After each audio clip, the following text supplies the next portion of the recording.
Corporate आधार पर अब हम बात करते हैं गल्फ ऑयल लुब्रिकेंट्स की। करीब 2000 करोड़ रुपए की मार्केट कैप की ये कंपनी है। देश की तीसरी सबसे बड़ी लुब्रिकेंट कंपनियों में शामिल है। कंपनी ऑटोमोटिव, इंडस्ट्रियल और मरीन सेक्टर के लिए स्पेशलिटी ऑयल्स, ईवी फ्लूइड्स जैसे तमाम लुब्रिकेंट्स बनाती है। कंपनी 100 से ज्यादा देशों में एक्चुअली कारोबार करती है और ऑटोमोटिव के साथ-साथ टू व्हीलर बैटरी सेगमेंट में भी कंपनी की हिस्सेदारी है। मैनेजमेंट से ऑफ कोर्स मौजूदा ट्रेंड और किस तरीके का जो लागत में गिरावट और विंडफॉल गेन टैक्स ज़ीरो करने का क्या है असर, साथ ही ईवी और बैटरी सेगमेंट में क्या है प्लान्स। चलिए सीधे चलते हैं, कंपनी के MD and CEO Ravi Chawla हमारे साथ शो में जुड़ रहे हैं। मिस्टर चावला, गुड आफ्टरनून, बहुत-बहुत स्वागत है आपका। धन्यवाद आपने हमें समय दिया। सबसे पहले ये जो वित्त वर्ष शुरू हुआ है, इस बार इस साल की कैसी तैयारी है? किस तरीके का डिमांड दिख रहा है सर? और मैं अगर याद करूँ तो आपने पिछली बार कहा था Q3 में रूरल डिमांड थोड़ी स्लगिश थी। अब सिनेरियो कैसा है सर? देखिए, क्वार्टर थ्री में हमारी ग्रोथ अच्छी हुई है और जैसे आपने बताया कि जो रूरल सेगमेंट है उसमें काफ़ी हम देख रहे थे कि मॉनसून्स थोड़े अनइवन थे। तो उसमें मैं कहूँगा कि ये सीज़न जो आएगा उसमें लग रहा है कि इम्प्रूवमेंट हो रहा है। और रिसेंटली भी हम देख रहे हैं कि हमारे टच पॉइंट्स हम बढ़ा रहे हैं, हमारे एक्टिवेशंस बढ़ रहे हैं। और मोटरसाइकिल सेगमेंट जो रूरल और अर्बन दोनों दोनों में है, उसमें क्योंकि प्राइस इंक्रीज इतना ज़्यादा हुआ है, तो थोड़ा मैं कहूँगा वैल्यू सेगमेंट में कुछ प्रोडक्ट्स हैं जो हमने भी लॉन्च किए हैं, 2 नए प्रोडक्ट्स। तो मोटरसाइकिल और रूरल ये दोनों सेगमेंट्स में हमने देखा और उम्मीद है कि अभी मॉनसून्स जो आएँगी उसमें सब अच्छा हो जाएगा। और दूसरे सेक्टर्स वेदर आप कमर्शियल व्हीकल्स लें, इंडस्ट्रियल्स, गियर ऑयल्स, उसमें बहुत अच्छा ग्रोथ रहा है। तो नेक्स्ट ईयर जो आउटलुक है हमारा कि ये 2 सेगमेंट्स में भी हम देखेंगे और इंडस्ट्री हमें लग रहा है कि डेफिनेटली 3 टू 4% पॉजिटिव ग्रोथ होगा। और हम हमेशा 2 या 3 गुना इसका टारगेट करते हैं, तो डबल डिजिट ग्रोथ की हमारी आउटलुक है हमारे गल्फ की तरफ से। Okay, alright. सो ग्रोथ अच्छी दिख रही है, डिमांड भी ठीक-ठाक है और टू व्हीलर्स में अब आपने कहा है थोड़े से ग्रीन शूट्स दिख रहे हैं। अगर मैं बाइफरकेशन डिमांड की ऑटोमोटिव और इंडस्ट्रियल सेगमेंट के पॉइंट ऑफ व्यू से करूँ, तो वो वहाँ पर किस तरीके का ट्रेंड दिख रहा है सर? इंडस्ट्रियल में अच्छा स्ट्रॉन्ग डिमांड है क्योंकि जो हम देख रहे हैं कि इंडियन मैन्युफैक्चरिंग, स्टील, सीमेंट, जो भी सेक्टर्स है, ऑटो कंपोनेंट्स, उसमें डिमांड अच्छा है। हमारा मार्केट शेयर भी वहाँ काफ़ी लो है, तो हमने वहाँ तो काफ़ी एग्रेसिव ग्रोथ हुआ है और हम उम्मीद कर रहे हैं कि ये कंटिन्यू होगा क्योंकि इंडस्ट्रियल सेगमेंट जो है वो कंटिन्यूस ग्रोथ सेगमेंट है और इसमें हाई क्वालिटी लुब्रिकेंट्स और लुब्रिकेंट्स जिसमें अच्छी अप्रूवल्स वगैरह रहती हैं, तो उसमें हमारा फोकस है। और मुझे लग रहा है कि इंडस्ट्री के पॉइंट ऑफ व्यू भी इंडस्ट्रियल लुब्रिकेंट्स में अच्छी ग्रोथ रहेगी। नॉर्मल जो आप 3-4% की ग्रोथ बात करते हैं, तो इंडस्ट्रियल में शायद 2-3% ज़्यादा होगा इंडस्ट्री की तरफ से। ओके, तो यहाँ पर इस तरीके के ग्रोथ प्रोजेक्शंस और ट्रेंड है। सर, क्रूड ऑयल प्राइसेज़, क्योंकि क्लियरली उसका इफ़ेक्ट आपके बिज़नेस पर स्ट्रेट अवे होता है, तो वहाँ पर जो डिक्लाइन देखा है, उसका क्या इम्पैक्ट दिखा है कंपनी पर? कोई प्राइस एक्शन उसके चलते आप देखेंगे दैट कंपनी विल टेक और will be taken in the days to come? देखिए, जो वृद्धि क्रूड ऑयल में होती है उसका लैग इफेक्ट बेस ऑयल में आता है, but not necessarily always linear है। बट हमने देखा था कि ये काफ़ी अभी इंक्रीज हुई थी 6 महीने पहले, कुछ इंक्रीजेस भी हुए हैं। अब मैं कहूँगा स्टेबल है और इसका फ़ायदा ज़रूर होगा कि स्टेबल रॉ मटेरियल प्राइस रहेगा। हालांकि एडिटिव्स वगैरह के प्राइसेस बढ़े हैं, बट बेस ऑयल जो है उसमें अभी स्टेबिलिटी है और उम्मीद है कि इसका बेनिफिट भी हम स्टेबल प्राइस के साथ कस्टमर और हमारे direct B to B OEM customers, तो एक स्टेबिलिटी है अभी लास्ट मैं कहूँगा 2 महीने। बट अभी हम फिर से देख रहे हैं कि क्रूड में थोड़ी इंक्रीज हो रही है। Sure. Of course there is no direct impact, but indirectly अगर हम देख रहे हैं तो विंडफॉल गेन टैक्स जो रिड्यूस हुआ है टू ज़ीरो, इसका क्या इम्पैक्ट देख सकते हैं? Is there a any specific point यहाँ पर आप जो कहना चाहेंगे? हमारे को नहीं लग रहा है, हम जरा जांच करेंगे उसका, बट अभी मैं कहूँगा न्यूट्रल है। और डेफिनेटली हमारी जो बेस ऑयल में जो स्टेडीनेस हुई है उसमें एक पॉजिटिव इम्पैक्ट रहेगा, प्राइसिंग स्टेडी हो रहा है। ओके, हमने आपके जिस तरह से ट्रेंड्स दिख रहे हैं और ग्रोथ का प्रोजेक्शन है, अ, ये साल टारगेट के पॉइंट ऑफ व्यू से अगर हम टॉप लाइन और बॉटम लाइन या मार्जिन्स की बात करेंगे, तो आपने क्या टारगेट्स रखे हैं फॉर द कंपनी? जिस तरीके की ग्रोथ हमने पिछले साल देखी है, क्या वही लाइन्स पर होगी या उससे बेहतर आपको लग रहा है डिमांड के पॉइंट ऑफ व्यू से ग्रोथ यहाँ दिख सकती है? देखिए, लास्ट ईयर अभी आई मीन 9 मंथ्स की जो रिजल्ट हमने की है उसमें हमारे कोर वॉल्यूम्स लुब्रिकेंट के 18% ग्रोथ हुआ है।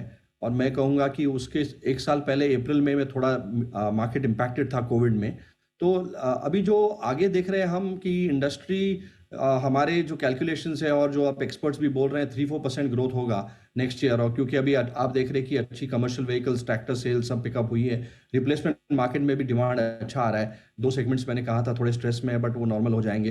तो हमें लग रहा है कि हमारी जो 2 to 3x मार्केट ग्रोथ की जो स्ट्रैटेजी है, हम हमारे टच पॉइंट्स इंक्रीज कर रहे हैं, हमारा सेगमेंट वाइज फोकस है, तो इसके द्वारा हम डेफिनेटली वो डबल डिजिट ग्रोथ टारगेट कर रहे हैं। और इंडस्ट्रियल सेगमेंट और पैसेंजर कार सेगमेंट जहाँ हमारा मार्केट शेयर लो है, उसमें हम और भी ज़्यादा ग्रोथ की प्लान्स है। और हम काफ़ी कॉन्फिडेंट है कि हमारे टच पॉइंट्स, हमारी ब्रांड जो है नंबर टॉप 3 पोजीशन में है overall, brand recognition, brand recall और ब्रांड कंसिडरेशन। तो ये सब रखते हुए हमारा फोकस तो है कि हम definitely double digit growth target करें। और मार्जिन्स, हमारे मार्जिन्स अभी थोड़े कम हुए हैं, बट रुपी मार्जिन इंटैक्ट है क्योंकि value of the product also has gone up. So we believe that we should target the next band of 12 to 14%.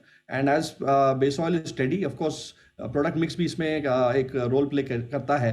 तो हमें ये उम्मीद है कि, और ये हमें प्लानिंग है कि हम इसको मार्जिन बैंड 12 to 14% और उसके हर क्वार्टर इसको थोड़ा इम्प्रूव करने की कोशिश करेंगे। Okay, fair enough. तो ये तो आपने आउटलुक दिया overall top line and margins का।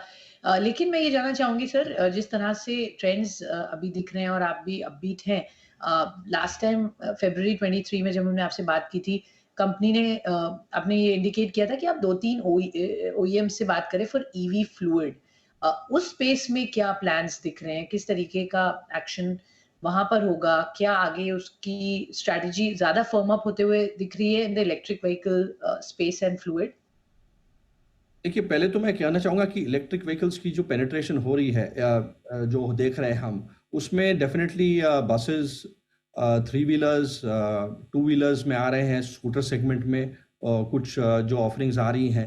और इसमें इसमें हमें लग रहा है कि डेफिनेटली 4 या 5 साल में पेनिट्रेशन लेवल्स भी आएंगी, टू व्हीलर्स में, बसेस में तो है ही अभी, और पैसेंजर कार में भी होगा सिंगल डिजिट। बट ओवरऑल जो आईसी इंजन्स आ रहे हैं, जो व्हीकल पार्क में कहूँगा अभी ऑलरेडी रिप्लेसमेंट लुब्रिकेंट्स यूज करते हैं, इसमें जो एक्सपर्ट्स और जो हमारी ओपिनियन है कि नेक्स्ट डिकेड में, 10 साल में lubricant demand will continue going up overall. It will go up 2-3%। So that is story intact है ग्रोथ की, मैं कहूँगा एक सनशाइन है इंडस्ट्री में। And other is that on EV fluids it is एक छोटा परसेंटेज है, क्योंकि हम भी अभी 3 OEMs के साथ हमने अनाउंस किया है। जैसे आपने बताया लास्ट टाइम हमने जब बात की थी, तो वे सक्सेसफुल 3 OEMs, स्विच मोबिलिटी जो बसेस करती है, एल्टी ग्रीन एक 3 व्हीलर न्यू प्लेयर है, और पियाजो जो एक लेगेसी प्लेयर है 3 व्हीलर्स में, ये तीनों के साथ हमारे ऑलरेडी टाइप्स हो चुके हैं।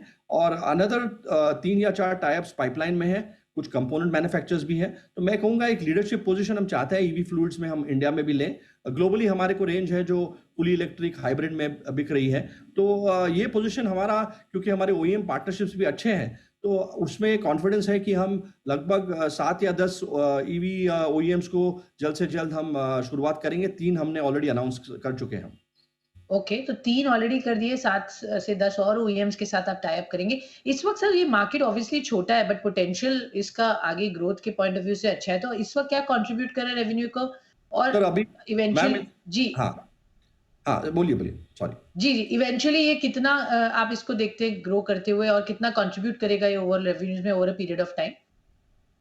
I think over a period of time, it is going to be single digit contribution because it is not, हाँ, ज़्यादा consumption नहीं है, because once electric vehicle आते हैं तो engine oil चले जाता है, तो it will be less than 5% I would say overall once it comes, because next decade में the normal conventional lubricants will continue to be consumed. तो मैं कहूँगा लो सिंगल डिजिट में इसका परसेंटेज, बट डेफिनेटली ये प्रोडक्ट्स रिक्वायर्ड है, तो हम हमारी ग्लोबल टेक्नोलॉजी और दूसरी कंपनियां भी इस प्रोडक्ट्स को ला रहे हैं, और कंटिन्यूस इसकी इंप्रूवमेंट होगी। Okay, fair enough. तो यहाँ पर मार्केट अभी भी छोटा है, बट सिग्निफिकेंट है इन टर्म्स ऑफ उसकी इंपॉर्टेंस और जिस तरह से अडॉप्शन हो रहा है इलेक्ट्रिक व्हीकल्स का। और वहां पर आप लीडरशिप पोजीशन की बात कर रहे हैं लेने की, 7 से 10 और ओईएम्स के साथ टाई अप्स करेंगे। Sir, testing of Indira renewable charger हो रही थी जब हमने फरवरी में बात की थी, उस पर क्या अपडेट है? कब तक हम उसको लॉन्च होते हुए देखेंगे? उसके क्या मायने होंगे? उस पर क्या प्लान्स फर्म अप किए हैं आपने? हमने जो ईवी स्पेस में हम देख रहे हैं कि हमारी ब्रांड, हमारी डिस्ट्रीब्यूशन, ओईएम्स को हम कैसे लीवरेज करें। तो इंदिरा, जिसमें हमारी इंडिया और ग्लोबली इन्वेस्टमेंट है, उसके चार्जेस अभी हम लोकल स्टेज में अभी बातचीत चल रही है कि इसको कैसे लोकलाइज किया जाए। और रिसेंटली हमने इसको काफ़ी मैन्युफैक्चरिंग इंटरेक्शंस हुई है मैन्युफैक्चरिंग कंपनीज के साथ। तो ये मैं कहूँगा कि जल्द से जल्द हम इसको लाएंगे, और काफ़ी OEMs वगैरह ने भी इनको अप्रूव किया है। तो एज सुन एज हम वो रेडी है तो ज़रूर इसको लॉन्च करेंगे इंडिया में। टाइमलाइन सर कब तक और क्या मायने होगा इसका as in for a consumer इसको किस तरह से देखा जाएगा? देखिए, इंदिरा कंपनी जो है वो यूके बेस्ड कंपनी है, और ये car chargers home home chargers में है। तो ज़रूर हम जब करेंगे तो थ्रू OEMs और डायरेक्ट भी हम इसको दे सकते हैं। तो अभी हमारा टास्क नेक्स्ट 3 to 4 मंथ्स है कि इसको लोकलाइज करके कैसे इसको फीचर्स, क्योंकि वो यूके में फीचर्स काफ़ी ज़्यादा रहते हैं, उसको यहाँ हम थोड़ा इंडिजनाइज करेंगे, थोड़ा स्पेक डाउन करेंगे, और डेफिनेटली इसको लॉन्च करने की नेक्स्ट फाइनेंशियल ईयर में ज़रूर कोशिश है कि इसको मार्केट में हम लॉन्च करें। ओके, तो इसी फाइनेंशियल ईयर में ये लॉन्च कर देंगे। अभी पायलट इसका चल रहा है। जैसे आप कह रहे हैं इसको इंडिजिनाइज़ कर रहे हैं, कस्टमाइज़ कर रहे हैं for the Indian conditions. Electric vehicles में हमने ऑफ कोर्स फ्लूइड की बात की, बट ओवरऑल आपका और जो कंट्रीब्यूशन रह सकता है from the point of view कि आप किस तरीके के इनोवेशंस करते हैं, ग्लोबली जो आपका पार्टिसिपेशन है, और क्या एरियाज़ हैं जहाँ हम देखेंगे आपको यहाँ पर पार्टिसिपेट करते हुए? देखिए मैम, इसमें हमने ग्लोबल स्टडी भी किया है, और अभी मैं कहूँगा बोर्ड के साथ चर्चा चल रही है, कुछ एरियाज हैं। और हमने एक छोटा सा इन्वेस्टमेंट यहाँ एक कंपनी में किया, इलेक्ट्रिफी ब्रांड, जो सॉफ्टवेयर एज अ सर्विस करती हैं EV व्हीकल्स के लिए। तो उसके द्वारा भी हम देख रहे हैं कि कैसे इनको भी ग्रो करें। और उम्मीद है कि हमारे जो टच पॉइंट्स हैं, जो हमारे bike stops, gulf bike stops और कार स्टॉप्स है, उसमें हम EV स्पेस में कुछ हम करें। और कुछ पायलट्स हैं, मैं कहूँगा कि जब बोर्ड अनाउंस करती है तो हम जरूर आपके साथ पेश करेंगे कि किस एरियाज में आ रहे हैं। But work is on here, and definitely इसमें कुछ डेवलपमेंट्स हम जल्द से जल्द लाएंगे इंडियन मार्केट के लिए। ओके, तो यहाँ पर और भी एक्शन है, आप कुछ-कुछ प्रपोज़ल्स बोर्ड के सामने रख रहे हैं ईवी स्पेस में पार्टिसिपेशन बढ़ाने की। क्या हम कह सकते हैं कुछ M&A एक्टिविटीज़ या inorganic growth opportunities, investments in some electric vehicle setups में आपका रुझान होगा? वहाँ पर कुछ बातचीत चल रही है, चाहे वो इंडिया या डोमेस्टिक, और किस तरीके की इन्वेस्टमेंट्स या क्या टिकट साइज़ की इन्वेस्टमेंट्स की हम बात कर रहे हैं यहाँ पर?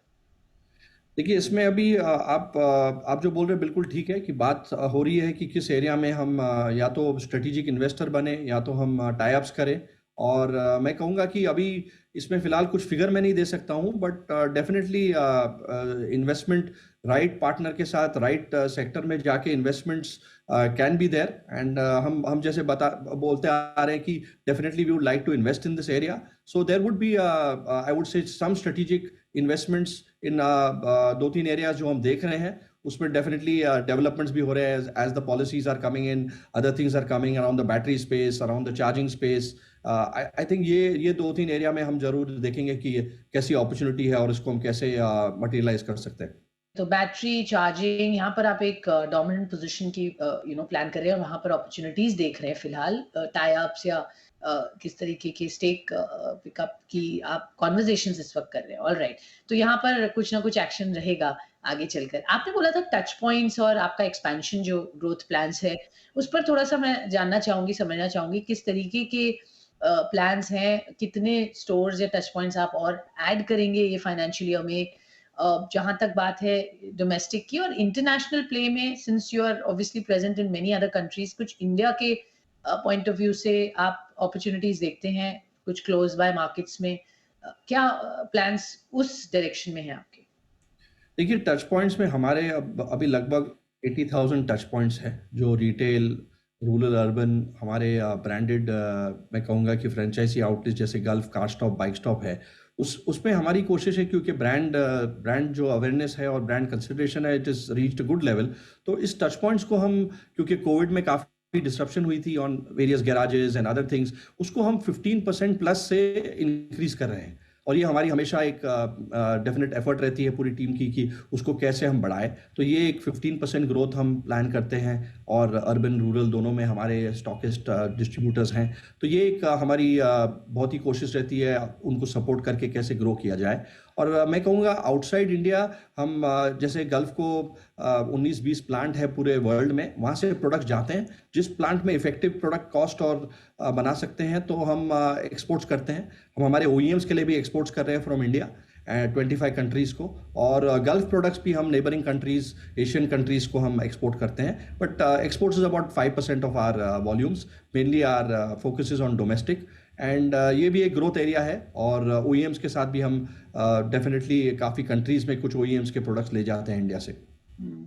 प्रोडक्ट के पॉइंट से ऑफ कोर्स आपकी रेंज बहुत ही एग्जॉस्टिव है, बड़ी है, एंड आप कॉन्स्टेंटली न्यू प्रोडक्ट्स पर ऑब्वियसली काम करते हैं। तो आप ये साल कुछ important differentiators in terms of product launches देखेंगे हम, और इथेनॉल का क्योंकि अब पुश भी सरकार यहाँ पर ज़्यादा कोशिश कर रही है, तो उस एरिया में या स्पेसिफिक टू इनोवेशन आप कुछ नए प्रोडक्ट्स पर काम कर रहे हैं, कुछ हमें बताना चाहेंगे?